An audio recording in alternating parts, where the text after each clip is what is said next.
Have you ever wondered why some habits that seemed harmless when you were younger now leave you feeling stiff, tired, or just not quite like yourself?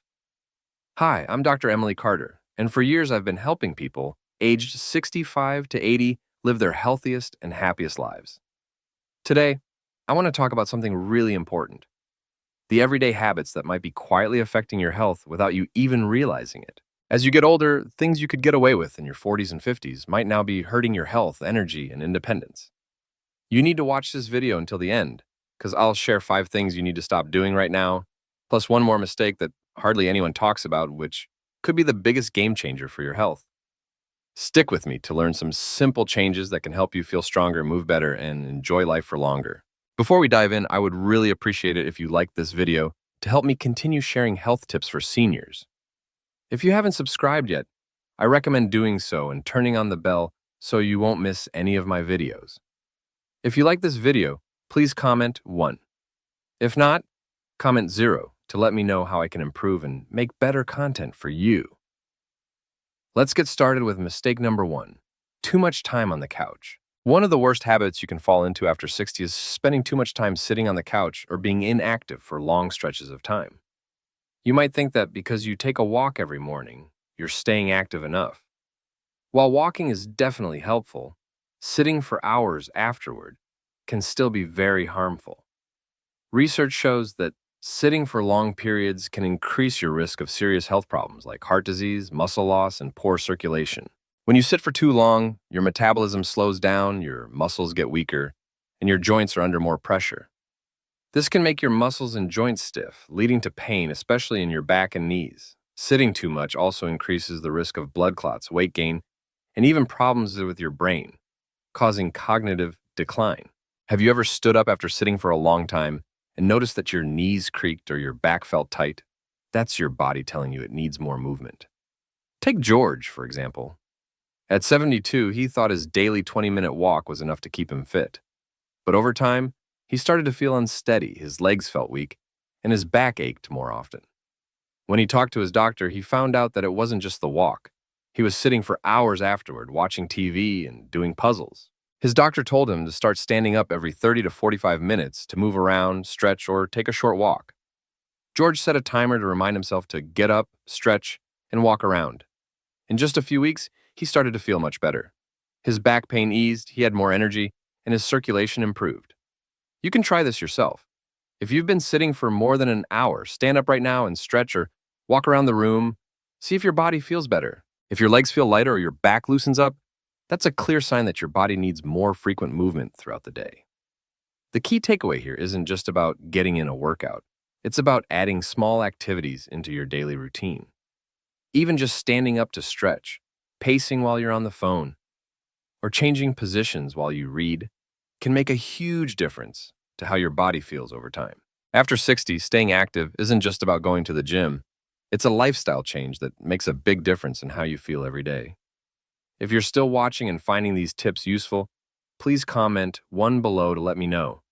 And if you haven't subscribed, do it now and turn on the bell so you won't miss any future videos. Now let's move on to mistake number 2, not eating enough protein. Many people after 60 make the mistake of not eating enough protein, and this can silently take away your muscle strength and energy. You might think that because you eat 3 meals a day, you're getting enough protein, but as you age, your body doesn't process protein as well, so you need more of it to keep your muscles strong. If you're not paying attention to how much protein you're eating, you might be losing muscle without realizing it. This condition, called sarcopenia, is a big problem because it affects your ability to stay independent and healthy as you age. This gradual muscle loss creeps up so quietly that most people don't notice it until everyday tasks. Think getting up from a chair, hauling grocery bags, or climbing a flight of stairs start feeling like Herculean efforts. Why does this matter so much? Muscle mass isn't just about looking toned, it's the foundation of your strength, balance, and mobility. Once it starts slipping away, it's a steep, uphill battle to rebuild it. Weak muscles lead to shaky balance, which in turn spikes your risk of falls and injury scenarios that can drastically alter your quality of life. Consider Richard's story at 68. He assumed his diet was perfectly fine. After all, he ate what he thought was a balanced mix of foods, but over time he couldn't ignore the signs. His legs felt wobbly, His arms looked thinner and less defined, and his usual zip had faded to a sluggish shuffle. Alarmed, he consulted his doctor, who pinpointed the issue. Richard wasn't consuming nearly enough protein to support his aging muscles with guidance. He revamped his meals intentionally, adding protein-packed options like lean chicken, eggs, lentils, almonds, and Greek yogurt. The turnaround was remarkable.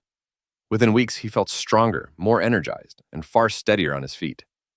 Even his confidence got a boost as he regained some of that lost pep in his step. Want to test your muscle strength right now? Here's a simple challenge. Try standing up from a chair without using your hands for support. Go ahead, give it a shot. If you struggle to rise smoothly or feel unsteady as you stand, it might be a red flag that your muscles are weakening and that your diet and exercise habits need a closer look. Low protein intake, combined with a lack of strength-building activity, could be quietly eroding your muscle reserves. If you're still eating the same way you did in your 40s or 50s, it's time for a reality check. Your body's needs have changed, and boosting your protein isn't just a nice to have. It's a non-negotiable for staying robust, mobile, and independent. Pair that with some light resistance exercises like lifting small weights or doing body weight squats, and you've got a recipe for holding onto your strength well into your later years. After 60, neglecting protein isn't just a dietary oversight. It's a gamble with your future freedom. Mistake number 4, skipping strength and balance training. One of the most common and significant missteps people over the age of 60 make when it comes to their physical health is assuming that a daily walk is sufficient to cover all their exercise needs. Don't get me wrong, walking is a fantastic activity. It boosts cardiovascular health, gets the blood flowing, and keeps you mobile, which is no small feat as you age. However, it falls short in addressing 2 critical components of aging well: maintaining muscle strength and preserving balance. The reality is that as the years go by, your body undergoes natural changes. Muscles gradually weaken, coordination diminishes, and balance deteriorates, unless you take deliberate steps to counteract these declines. Without that effort, your risk of falling increases dramatically. And falls aren't just minor inconveniences, they can change your life in an instant. Here's a sobering fact that often flies under the radar. Falls are the leading cause of injuries among older adults, and contrary to what many assume, they're not primarily the result of weak leg muscles alone.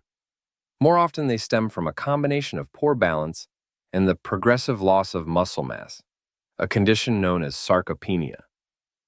If you're not actively engaging in exercises that target strength and stability, you're unwittingly setting yourself up for a greater likelihood of stumbling, tripping, or losing your footing, potentially leading to injuries like fractures, sprains, or worse.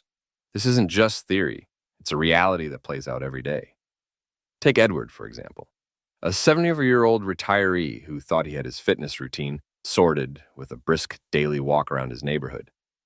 He figured that since he was up and moving, he was doing enough to stay healthy. But one ordinary afternoon, everything changed while stepping off a curb. He misjudged the distance, wobbled as his balance failed him, and crashed to the ground in a heap. Fortunately, he didn't break any bones, but the fall left him bruised, shaken, and suddenly aware of how vulnerable he'd become. When he visited his doctor to figure out what went wrong, the explanation was eye-opening. His balance had been steadily declining because he wasn't doing anything to maintain the smaller, stabilizing muscles that keep us steady. Walking, it turns out, wasn't enough to challenge those critical systems. Determined to regain his confidence, Edward took his doctor's advice to heart. He began incorporating simple strength exercises into his routine, things like lifting, like dumbbells, or using resistance bands to build muscle. He added core strengthening moves, such as gentle planks to support his spine and posture. He started practicing balance drills, like standing on one leg while brushing his teeth or doing heel-to-toe walks in his kitchen. Within just a few weeks, he noticed a difference. His legs felt stronger, his steps more assured, and that nagging fear of falling began to fade. Best of all, he didn't need a fancy gym membership or heavy weights. His workouts often involve nothing more than his body weight. A sturdy chair for support or a stretchy band he picked up for a few bucks. This is the beauty of strength and balance training. It doesn't have to be intimidating or complicated. You don't need to bench press your body weight or run an obstacle course. It can be as straightforward as doing body weight squats to keep your thighs and glutes strong, practicing standing on one foot to sharpen your coordination, or using a chair to assist with leg lifts that target your hips and core. The goal is to consistently challenge your muscles and your sense of equilibrium so that your body remains resilient, coordinated, and capable of recovering when you're thrown off balance, whether that's by a crack in the sidewalk or an unexpected nudge. Curious about where you stand right now? Here's a quick way to check. Find a stable surface, like a kitchen counter for safety, then lift one foot just an inch or two off the ground. Time yourself. Can you hold that position steadily for at least 10 seconds without wobbling or grabbing the counter? If you can't, don't panic. It's not a failure, it's a wake-up call. It means your balance could use some attention, and the good news is that it's never too late to start improving it. The sooner you begin incorporating these exercises, the faster you'll build a stronger foundation to carry you through your days. Your muscles and balance are the unsung heroes of your independence. They're what allow you to climb stairs, carry groceries, or get up from a chair without a second thought. Ignoring them after 60 while leaning solely on walking is one of the fastest ways to erode that freedom and put yourself at risk. If you've been coasting on a walking routine without adding strength and stability work, now's the time to shift gears. Make it a priority to weave these exercises into your life, and you'll not only stay active and independent, but also protect yourself from the kind of accidents that can steal your confidence and mobility in a heartbeat. If you're still watching this video and finding these insights valuable, please comment number 2 below to let me know you're here. And if you haven't subscribed yet, I recommend you subscribe and turn on the bell so you don't miss any videos. Your support helps us continue creating good content to inform and inspire you. Now, let's move forward. Mistake number 5, ignoring hydration and letting your body dry out. One of the most frequently overlooked yet critical health pitfalls for individuals over the age of 60 is failing to maintain adequate water intake. You might find yourself reasoning, I don't feel thirsty very often, so I must be doing fine. This assumption can lead you astray. The reality is that as you age, your body's natural thirst mechanism becomes less reliable and less pronounced. This subtle shift means you could already be in a state of dehydration long before your brain sends a signal, urging you to reach for a glass of water. Chronic dehydration doesn't just leave you feeling a bit sluggish or dry-mouthed. It can quietly wreak havoc on your system, contributing to a cascade of issues like persistent joint pain, stubborn constipation, kidney strain, mental fog, and even an increased likelihood of falls or accidents due to dizziness or impaired coordination. Dehydration is a stealthy adversary. Many people operate under the misconception that as long as they're sipping something, be it a cup of coffee, a splash of juice, or a few gulps of water, with dinner they're meeting their fluid needs. However, the truth is far less forgiving. By the time thirst kicks in, your body is already playing catch-up, and the consequences can be far-reaching and severe. When your hydration levels dip too low, your muscles lose strength and resilience. Your joints deprived of their natural lubrication begin to ache and stiffen, and your cognitive abilities take a hit, leading to symptoms like dizziness, difficulty concentrating, or general sense of mental sluggishness. These effects don't just inconvenience you, they elevate your risk of injury, especially as mobility and balance become more critical with age. Consider the case of Walter, a 76-year-old retiree who learned this lesson the hard way. For years, Walter assumed he was staying adequately hydrated because his daily routine included a steaming mug of coffee each morning and a modest glass of water alongside his meals. He didn't think much of it. After all, he wasn't parched, and he figured his habits were sufficient. But gradually, he began to notice troubling changes, more frequent headaches that throbbed behind his eyes, muscle cramps that seized up his legs at night, and unsettling dizzy spells. Whenever he stood up too quickly concerned, he visited his doctor, who delivered a surprising revelation. Walter's coffee habit wasn't helping him. It was actively working against him. Beverages like coffee and tea, while enjoyable, have diuretic properties, meaning they encourage your body to expel water rather than retain it.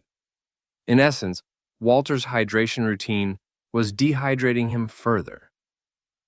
Armed with his knowledge, Walter decided to overhaul his approach with a few straightforward adjustments. He began each day by drinking a full, refreshing glass of water before even touching his coffee throughout the day. He kept a water bottle within arm's reach, taking small, consistent sips rather than waiting for thirst to prompt him. The results were remarkable and quick. Within just a couple of weeks, Walter noticed a significant uptick in his energy and mental clarity.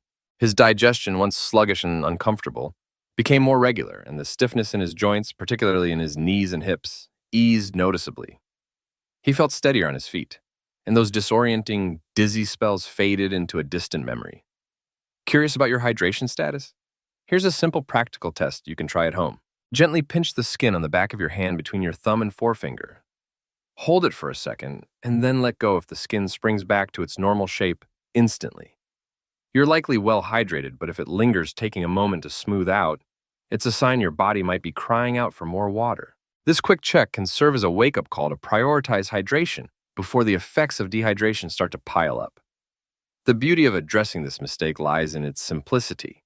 It's one of the easiest health fixes you can implement, yet it yields profound benefits across multiple aspects of your well-being.